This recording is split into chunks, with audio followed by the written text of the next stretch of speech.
चुनाव का भी संदेश है।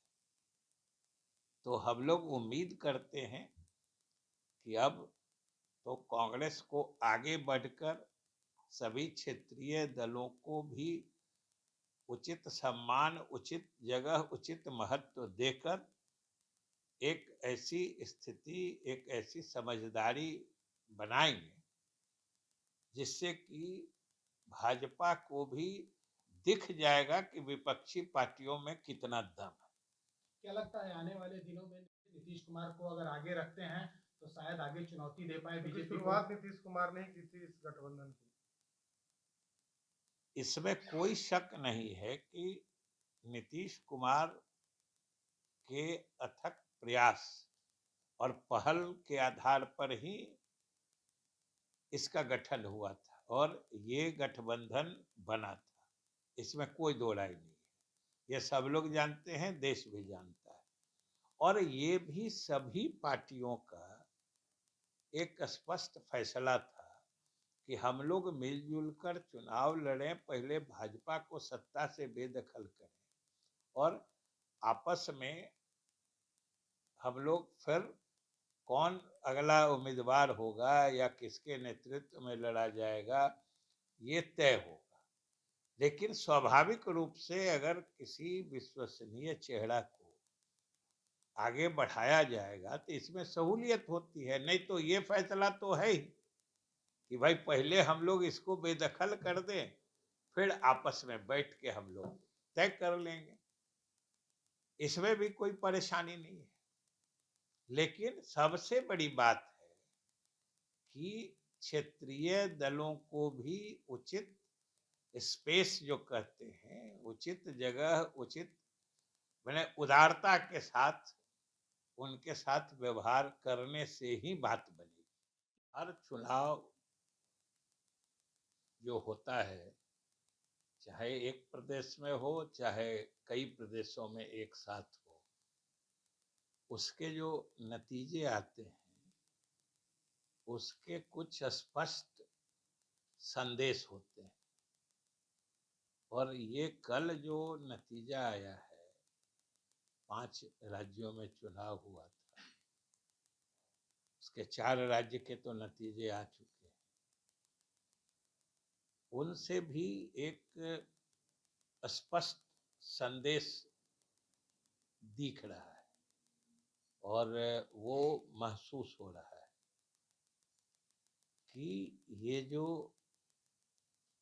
इंडिया गठबंधन है या इंडिया अलायंस है, इसके जो अलग अलग घटक दल हैं उनको ज्यादा समझदारी से और सामंजस्य से काम करना होगा, ये स्पष्ट संकेत है। और ये भी पूरा देश जानता है कि इन चुनावों में भी इंडिया गठबंधन के सारे घटक दल एकजुट होकर नहीं लड़े थे। और खास तौर से हम लोगों की पार्टी यानी जदयू, या खास तौर से कहिए पूरा बिहार का जो महागठबंधन है, हम लोग शुरू से इस बात को मानते हैं और कहते रहे हैं कि भाई सबसे पहले आपस की समझदारी बननी चाहिए। और ये बार बार स्पष्ट संकेत मिला है या दिखा है कि अगर सारी जो दल हैं, विपक्षी दल एकजुट हो जाते हैं तो भाजपा परास्त हो जाती है, और एकजुट नहीं रह पाते हैं तो भाजपा नहीं परास्त होती है। तो इसलिए ये सारे दलों को विचार करना होगा। और अभी 6 तारीख को जो गठबंधन की बैठक है इंडिया अलायंस की,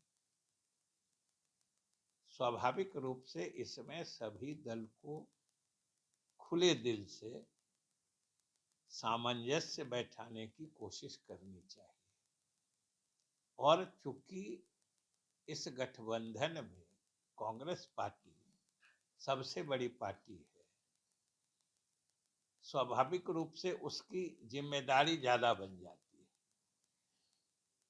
और फिलहाल ये जो 5 राज्यों में चुनाव हुए हैं, खासतौर से 4 राज्यों में, ये आपसी समझदारी नहीं बन पाने का नुकसान भी कांग्रेस को ही हुआ है ज्यादा। तो कांग्रेस को थोड़ा और ज्यादा सामंजस्यशील बनना पड़ेगा, जिसको कहते हैं एकोमोडेटिव, कि क्षेत्रीय पार्टियां जहां भी मजबूती से हैं, उनकी मजबूत उपस्थिति और मजबूत पकड़ को देखते हुए कांग्रेस को उनके लिए उतनी जगह भी बनानी पड़ेगी और उस हद तक उदार भी बनना पड़ेगा। और अभी भी ये साफ है कि अगर सभी विपक्षी पार्टियां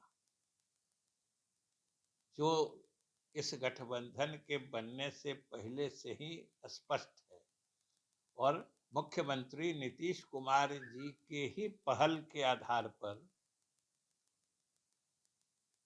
इसका गठन हुआ था और ये पटना से ही इसकी शुरुआत हुई थी, उसी दिन से एक बात साफ है कि हम लोग कोशिश करें कि जो एनडीए के उम्मीदवार के विरुद्ध हम लोग का भी एक साझा उम्मीदवार हो, एक के विरुद्ध एक वाली नीति जो है, अगर हम लोग उस दिशा में आपस में सामंजस्य बैठाने में सफल हुए तो समझिए भाजपा का हारना नामुमकिन नहीं है।